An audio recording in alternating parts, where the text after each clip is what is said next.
Today, we're adding product order limits so you can set the maximums and minimums that customers can buy. I think this is a really useful feature. You might not want your customers to overorder a promotion, so you can set a maximum. Or if you need to save on shipping costs, you can set a minimum so they purchase in multiples. Normally, this is a feature that you have to pay for by installing an app, but in this video, I'm going to show you how to add it to your store for free. The way we're doing this is taking advantage of the quantity rules feature announced in last year's Shopify Winter Edition, but this feature is only available for Shopify Plus users. So unless you're paying thousands per month for Shopify Plus, you wouldn't be able to use it until now. So this tutorial does require you to edit some code, but don't worry, if you don't know how to code, I made this tutorial for you and I'll share all the steps that you need. And we spend a lot of time working on these tutorials, so if you've watched more than one of our videos, please subscribe. You'll get notified when the next customization comes out, and it really goes a long way to help us keep making videos like this. All right, let's take a look. Okay, first let's just do a quick demo of our customization. We're here on our cart page, and if we hover over this I, you can see that this product has increments of 2, a minimum of 2, and a maximum of 8. So right now, I can't actually go lower than 2.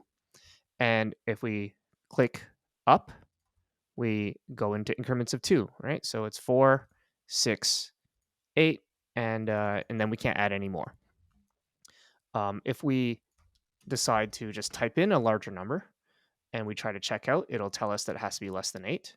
Or if we use an odd number, it'll tell us that it needs to be 4 or 6 because it has to be in increments of 2. So there's some validation in place to prevent customers from buying a quantity that they're not supposed to. So let's just set it back to 4, and let's go into the product page.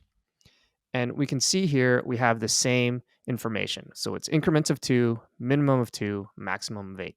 And so if we add something to cart, right? So it goes from 2 to 4 in the increments, but it stops us. We can't actually go any further than 4 because we already have 4 in cart. So it also has that validation in place to prevent us from over ordering our products.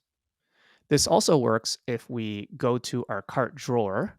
So if we go to our theme settings and change this to drawer, we'll save. And let's just refresh. And so we open up our drawer and we see that same information here, right? So we can't go any higher than 8 and we can't go any lower than 2. And these numbers, you can change it to whatever you want, right? I just set it to 2, 2, and 8 for the sake of an example, but you can do it however you like. And to do that, we go to our product and we head over to the metafields area, right? And so we have this new metafield quantity rule, and we can change the rule that we set, right? And so I've created a couple here. So we've got maximum of 3, minimum of 1, increment of 1. So we can change it to that, for example, and save it. And if we come back to our store and refresh, you can see here now there's a maximum of 3 allowed. And so we can only add 1 more into cart. So we can't actually change this number anymore. And if we go to our cart, same thing here, it says max of 3. So once we hit 3, it no longer allows us to set it any higher. Okay, so let's just take a quick look at some of the settings that we have with this customization. There aren't too many, but what we've done here is in our theme settings, we've created a new area, custom quantity rules. And there's just 2 checkboxes. One is to enable it. So if we just uncheck this, then it'll just go back to default and we don't have any rules in place. So now I can add as many as I want. So let's toggle that back on. Right? And the other one is to set whether or not we want to use the total product quantity or the variant quantity. So when we come to our store, right, we've got all these different variants, black, blue, green, red, white, and all these different sizes. And we can either say that we have a maximum per variant. So for example, if it's 3 here, then we can say we can set 3 extra smalls, 3 mediums, 3 larges. So every variant is a maximum of 3. So it actually adds up to much more than 3. But you could also set it so that it's 3 total regardless of variant. And so that's what this checkbox does. And that's what we have right now. You can see here that it doesn't matter what variant we have. We can only, oh, sorry, we have to save first, then turn the rules back on. But let's refresh. Okay, so the maximum of 3. And we already have 3 in cart. So it doesn't matter which variant we're trying to use. We can't actually add it back in. But if we turn this off and then save and refresh, we now can add 3 of each variant. So you can see here that it doesn't tell us we have any in cart anymore because it's the size large that we have in cart. So if we come here, it'll say 3 in cart, maximum of 3. We can't add any more. But if we go to medium, then we can add up to 3 here as well. And so we can add that to cart.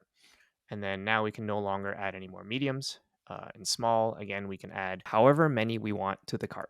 So like I mentioned previously, this method taps into the Shopify Plus features by using metafields and some custom code because a lot of the existing logic is already built out in the theme. But it needs to use the quantity rules in the catalogs area. So if we go to product catalogs, you can set certain catalogs. And these rules aren't actually activated unless you're on Shopify Plus. So it just doesn't work. You'll also see that there's this quantity breaks area. So here's how you would set the rules and the breaks. So I originally wanted to add quantity breaks into this video as well, but it wasn't that straightforward because there's some additional checkout backend logic that we have to add. So if you do want to see that customization, just let me know in the comments and I'll take a look at that. All right, so let's install this feature. Okay, so we've installed a fresh new version of Dawn. So it's Dawn version 13.0.1. But if you're working from an existing theme, just make sure you duplicate it first before making any changes. Just in case anything goes wrong, you can easily go back to the previous version. Okay, so our first step is going to be creating our metafields and metaobjects. So we'll come to our metafield definition area. So if you go to settings and then custom data, then you can see this page here. And we're going to create a new metaobject definition. We're going to call this quantity rule. And we're going to add a field called name. It's going to be a single line text, and we're going to make this required so that we have to name it something. Okay, and next we're going to add an integer, and we're going to call this increment, and we're going to make this required as well, and minimum value of 1. Next, we're going to add another integer. This one's going to be the min. And again, it's going to be required and then minimum value. And then finally, we have our last integer. This one's the max. It's going to be a minimum value of 1, but we're not going to make it required because we don't always have to have a maximum value. So we'll just add that. And then we'll save. And so now we can use this new meta object to create a meta field. So we're going to go into our products and we're going to add a definition. We're going to call this quantity rule again. And this time we're going to select the type meta object. And we're going to pick the meta object we just created, quantity rule. Okay, and we'll save that. And so this is on the product metafields. We also want to do it for the variants so that we can choose between whether we want to do a product level rule or a variant level rule. So again, we're going to call this quantity rule. We're going to select the meta object type. And we're going to choose our quantity rule. And we'll save. Okay, so we've set that all up now.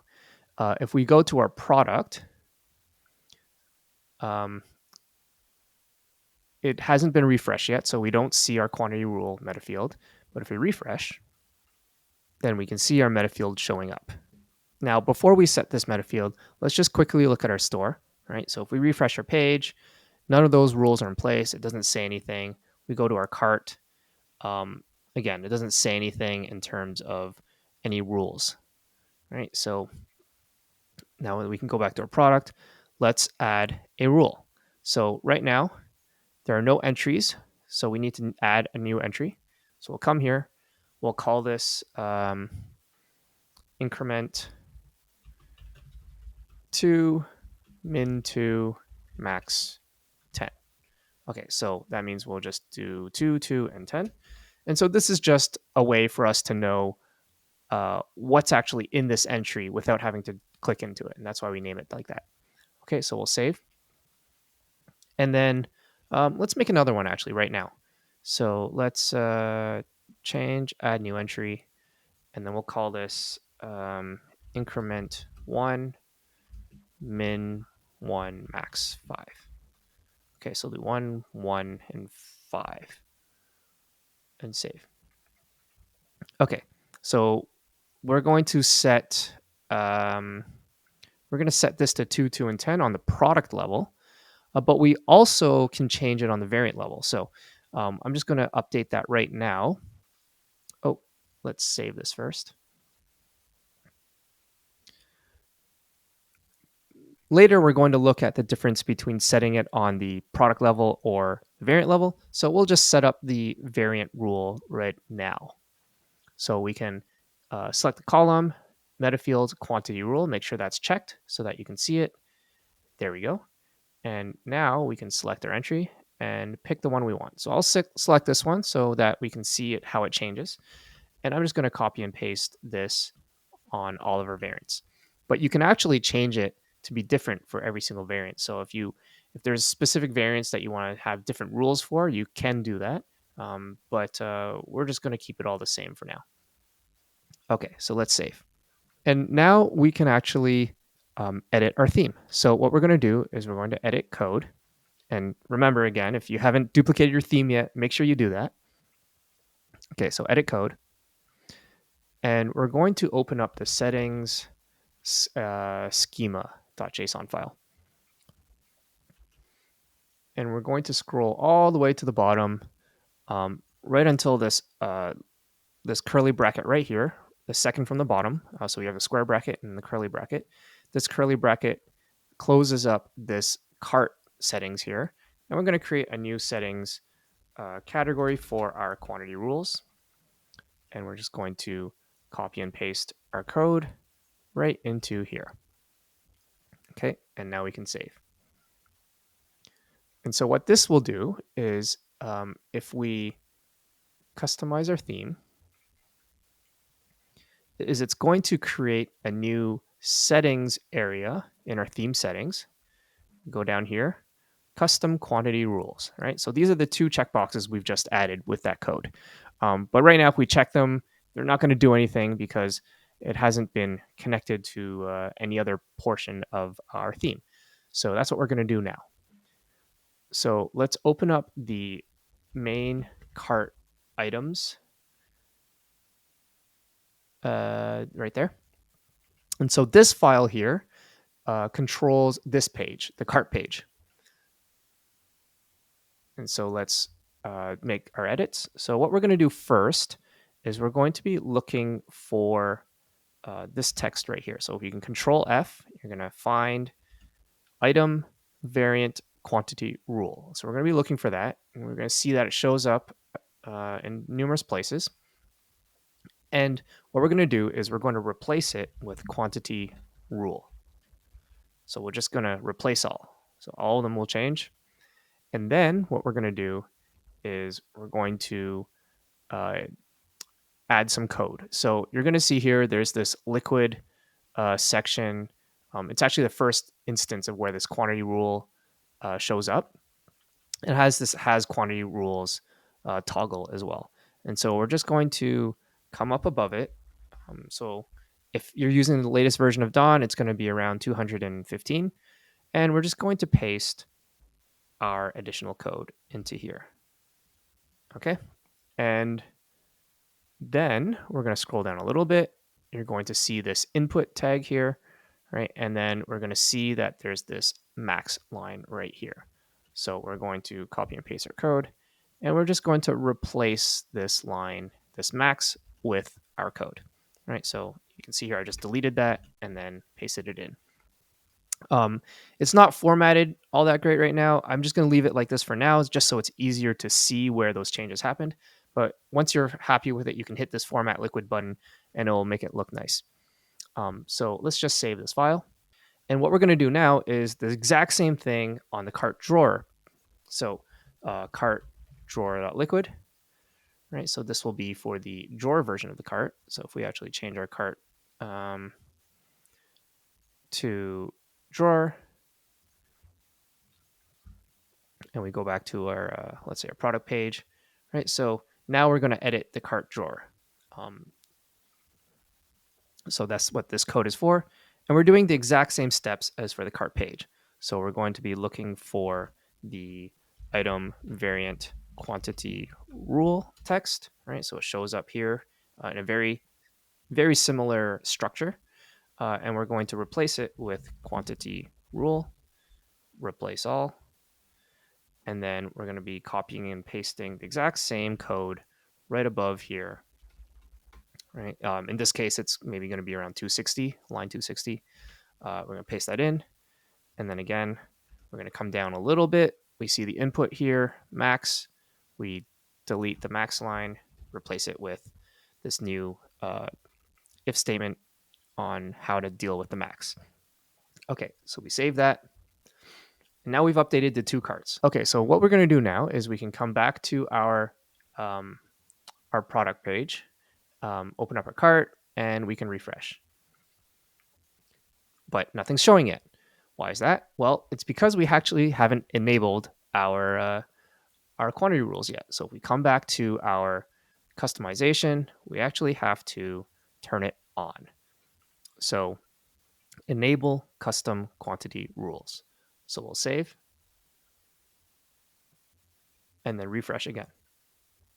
There we go. View quantity rules, right? Maximum of 5. So we can add up to 5 of each variant, right? And then it'll stop us there. And similarly, if we wanted to do it on the product level, then we can toggle this button here. But we'll take a look at that a little bit later because we're not quite done yet. If we come to our product page, you can see here we can actually still add more than 5. Right? We haven't added any additional code to our product page yet. So let's do that now. So we got to go to our main product.liquid file. And we're going to do a very similar action, right? So we're going to be looking for the product.selected or first available variant dot quantity rule, right? So we're going to look for that. It's going to show up in a number of places, and we're going to replace that with quantity rule. Replace all, okay? And then we are going to scroll up a little bit above this input, and we're going to see here that there's this line assign cart cart quantity equals cart around line 230 on the newest version of Dawn. And then it's going to be wrapped by these comments from the Shopify developers. And we're going to just create some space above and below, right? So we can visually separate it from the rest of the code. And we're going to copy and paste some code above it, right here. And we're going to close it off with an end if below it. Similarly, we're just going to leave it like this for now, but we can format it afterwards once we know it all works. And we're going to save. Okay, so we come back to our product page, refresh, and now it shows us maximum of 5. Okay, so we can, in this case, there's already 5 large in cart. It's already 5 medium in cart.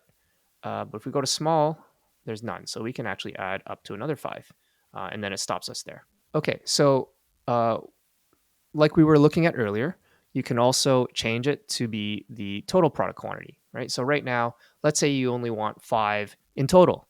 But right now you can do 5 large, 5 medium, 5 small. So you can get 30 of these shirts or more. So we can use total product quantity. We'll save that. It doesn't take into account variance anymore being separate. It adds them all together. So let's refresh. And it also looks at it on the product level. So before, if it's on the variant level, it will take the quantity rule for each individual variant. But if you're doing it on the total product quantity, then we actually are going to be using the product meta field, um, which is defined right here on the product page. Okay, so that's why we have increments of 2, minimum of 2, maximum of 10, because we actually set our rules a little bit differently. So we already have 10 in cart here, so let's just remove these from our cart. Okay, so now we can add. We can't add any less than 2, and we can't add any odd numbers, but we can add all the way up to 10. So let's add, say, 6 of these. Right, so we've got 6 in cart, and if we go to medium, it's still going to show 6 in cart, whereas before it would tell us that there were none. So we can add maybe another 2 large, but we can't add any more. Let's add the 2 large. So now we have 8 in cart, and then we can add another 2 of any other size here. So there we go. Now we've hit our max. We can no longer add any more. And same thing on the cart page. We can't add any more, but we can go less, right? Go less, then that means we can now add additional ones here. And if we change it manually, right, to try to get around it, it doesn't let us because we need to have less than 10. So it's always going to just tell you that the first one needs to be less than the maximum, right? Because it adds them all up. But in this case, it'll be this one here. But if we go less here, add this up here, right? So now it'll just change that number. Oops. Oh yeah, so we have 10 right now. We'll just make that higher. Okay, now it has to be less than 4 because there's a total of 12 in cart, which is more than the 10 that's allowed. So there we have it. If you followed all the steps properly, you should now be able to set minimums and maximums to your products. Again, I think this is a really cool feature that is probably useful to add to any store. And whether you use it or not, it's up to you, but it's always there available for you in case you need it. If you like this video, please consider subscribing. It really helps us keep making videos like this so that you can improve your Shopify stores. But until then, thanks, and I'll see you in the next one.